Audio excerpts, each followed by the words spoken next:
KPSC ಅಧ್ಯಕ್ಷ ಶಿವಶಂಕರಪ್ಪ ಅವರನ್ನ ಅಧ್ಯಕ್ಷ ಸ್ಥಾನದಿಂದ ಅಮಾನತುಗೊಳಿಸಿತ್ತು. ಮತ್ತೆ ಹೈಕೋರ್ಟ್ ಅವರನ್ನ ಮರು ನೇಮಕ ಮಾಡಿತ್ತು. ಈಗ ಮತ್ತೆ ಸಾಹುಕಾರ್ಗೆ ಅಮಾನತು ಶಿಕ್ಷೆ ಆಗಿದೆ.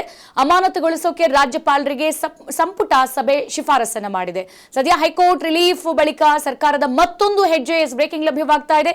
ಅಧಿಕಾರವನ್ನ ದುರುಪಯೋಗ ಹಾಗೆ ಸ್ವಜನ ಪಕ್ಷಪಾತದ ಆರೋಪವನ್ನ ಸದ್ಯ ಶಿವಶಂಕರಪ್ಪ ಸಾಹುಕಾರ್ ಎದುರಿಸ್ತಾ ಇದ್ದಾರೆ. ಶಿವಶಂಕರಪ್ಪ ಸಾಹುಕಾರ್ ಅವರನ್ನ ಕೆಪಿಎಸ್ಸಿ ಅಧ್ಯಕ್ಷ ಸ್ಥಾನದಿಂದ ಅಮಾನತುಗೊಳಿಸೋಕೆ ಸದ್ಯ ರಾಜ್ಯಪಾಲರಿಗೆ ಸಂಪುಟ ಸಭೆ ಶಿಫಾರಸನ್ನ ಮಾಡಿದೆಯಂತೆ. ಹೈಕೋರ್ಟ್ ರಿಲೀಫ್ ಬಳಿಕ ಈಗ ಸರ್ಕಾರ ಮತ್ತೊಂದು ದಿಟ್ಟ ಹೆಜ್ಜೆಯನ್ನ ತೆಗೆದುಕೊಂಡಿದೆ. ಒಂದ್ ಕಡೆ ಅಧಿಕಾರ ದುರುಪಯೋಗ, ಸ್ವಜನ ಪಕ್ಷಪಾತದ ಆರೋಪ, ಎಲ್ಲ ಆರೋಪದ ಮಧ್ಯೆ ಈಗ ಶಿವಶಂಕರಪ್ಪ ಸಾಹುಕಾರ್ ವಿರುದ್ಧ ತನಿಖೆಯನ್ನ ಮುಂದುವರಿಸಿದೆ ಇಡಿ. ರಾಜ್ಯಪಾಲರ ನಿರ್ಧಾರದ ಮೇಲೆ ಸಾಹುಕಾರ್ ಭವಿಷ್ಯ ನಿಂತಿದೆ ಅಂತ ಹೇಳಲಾಗ್ತಾ ಇದೆ. ನೋಡಿ, ಈ ಹಿಂದೆ ಸ್ವಜನ ಪಕ್ಷಪಾತ, ಸ್ವಂತ ಮಕ್ಕಳಿಗೆ ಸರ್ಕಾರದಲ್ಲಿ ಹುದ್ದೆ ಕೊಡಿಸೋಕೆ ಫೇಕ್ ಡಾಕ್ಯುಮೆಂಟ್ ಅನ್ನ ಕ್ರಿಯೇಟ್ ಮಾಡಿ ಹುದ್ದೆಯನ್ನ ಕೊಡಿಸ್ತಾರೆ. ಮತ್ತೊಂದು ಕಡೆಗೆ ಪಶು ವೈದ್ಯಾಧಿಕಾರಿ ನೇಮಕ ಹಗರಣ, ಮತ್ತೊಂದು ಕಡೆಗೆ ಕೆಪಿಎಸ್ಸಿ ಅಕ್ರಮ ಹಗರಣ, ಇಷ್ಟೆಲ್ಲ ಹಗರಣದಲ್ಲಿ ಶಿವಶಂಕರಪ್ಪ ಸಾಹುಕಾರ್ ಹೆಸರು ಬಂತು. ಇದಾದ ಮೇಲೆ ಇಡಿ 21 ಕಡೆಗೂ ಸೇರಿ ದಾಳಿಯನ್ನ ಮಾಡುತ್ತೆ ಬೆಳ್ಳಂಬೆಳಗ್ಗೆ. ಆ ಸಂದರ್ಭದಲ್ಲಿ ಅವರ ಅತಿ ಹೆಚ್ಚು ಆದಾಯ ಆಗಿರ್ಬೋದು, ಮತ್ತೆ ಅವರ ಆಫೀಸು, ಕಚೇರಿ, ಮನೆ ಎಲ್ಲಾ ಕಡೆಯೂ ಕೂಡ ದಾಳಿಯನ್ನ ಮಾಡುತ್ತೆ. ಸಿಕ್ಕಂತಹ ಪತ್ರಗಳನ್ನ ಪರಿಶೀಲನೆ ಮಾಡೋದಕ್ಕೆ ಶುರು ಮಾಡುತ್ತೆ ಇಡಿ. ಅದಾದ್ಮೇಲೆ ಇಲ್ಲಿ ರಾಜ್ಯಪಾಲರು ಅವರನ್ನ ಅಮಾನತುಗೊಳಿಸೋ ಅನುಮೋದನೆಯನ್ನ ಕೊಟ್ಟರು ಕೂಡ ಹೈಕೋರ್ಟ್ ಮತ್ತೆ ಎತ್ತಿ ಹಿಡಿದು ಅವರನ್ನ ಮತ್ತೆ ಅಧ್ಯಕ್ಷರನ್ನಾಗಿ ನೇಮಕ ಮಾಡುತ್ತೆ.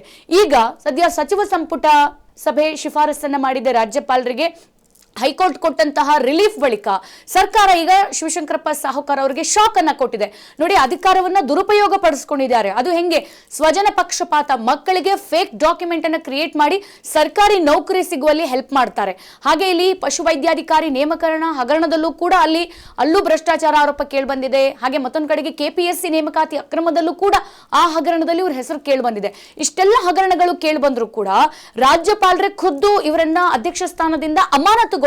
ಆದ್ರೆ ಹೈಕೋರ್ಟ್ ಇವರ ಆದೇಶವನ್ನ ಎತ್ತಿ ಹಿಡಿದು ಮತ್ತೆ ಇವರಿಗೆ ಅಧ್ಯಕ್ಷ ಸ್ಥಾನಕ್ಕೆ ನೇಮಕವನ್ನ ಮಾಡ್ತಾರೆ. ಆದ್ರೆ ಈಗ ಸಂಪುಟ ಸಭೆ ಶಿಫಾರಸ್ ಮಾಡಿದೆ ಏನಂತ, ಇಲ್ಲ, ಅವರನ್ನ ಅಧ್ಯಕ್ಷ ಸ್ಥಾನದಿಂದ ಅಮಾನತುಗೊಳಿಸಬೇಕು, ಮತ್ತೆ ಇವರನ್ನ ಇನ್ನೂ ಹೆಚ್ಚಿನ ತನಿಖೆಗೆ ಒಳಪಡಿಸಬೇಕು ಅಂತ ಹೇಳಿ. ಹಾಗಾಗಿ ಶಿವಶಂಕರಪ್ಪ ಸಾಹುಕಾರ್ ವಿರುದ್ಧ ಈಗ ಇಡಿ ಮತ್ತೆ ತನಿಖೆಯನ್ನ ಮುಂದುವರಿಸಿದೆ. ಸದ್ಯ ರಾಜ್ಯಪಾಲರಿಗೆ ಪ್ರಾಸಿಕ್ಯೂಷನ್ ಕೊಡಿ ಅಂತ ಮನವಿಯನ್ನ ಮಾಡಿದೆ. ಪ್ರಾಸಿಕ್ಯೂಷನ್ ಇಸ್ ನಥಿಂಗ್ ಬಟ್ ಅವರ ವಿರುದ್ಧ ಇರುವಂತಹ ಈ ಒಂದು ಕ್ರಿಮಿನಲ್ ಪ್ರಕರಣವನ್ನ ಮತ್ತಷ್ಟು ಎನ್ಕ್ವೈರಿ ಮಾಡಬೇಕು, ಏನೇನ್ ಮತ್ತೆ ಮಾಹಿತಿಗಳು ಸಿಗುತ್ತೆ ಅನ್ನುವಂಥದ್ದನ್ನ ತನಿಖೆ ಮಾಡಬೇಕು ಅಂತ ಹೇಳಿ ಸದ್ಯ ಈಗ ಸಿಬಿಐ ಪ್ರಾಸಿಕ್ಯೂಷನ್ ಕೂಡ ರಾಜ್ಯಪಾಲರ ಹತ್ರ ಕೇಳಿದೆ. ಹಾಗಾಗಿ ರಾಜ್ಯಪಾಲರ ನಿರ್ಧಾರದ ಮೇಲೆ ಸಾಹುಕಾರ್ ಭವಿಷ್ಯ ಈಗ ನಿಂತಿರುವಂತದ್ದು.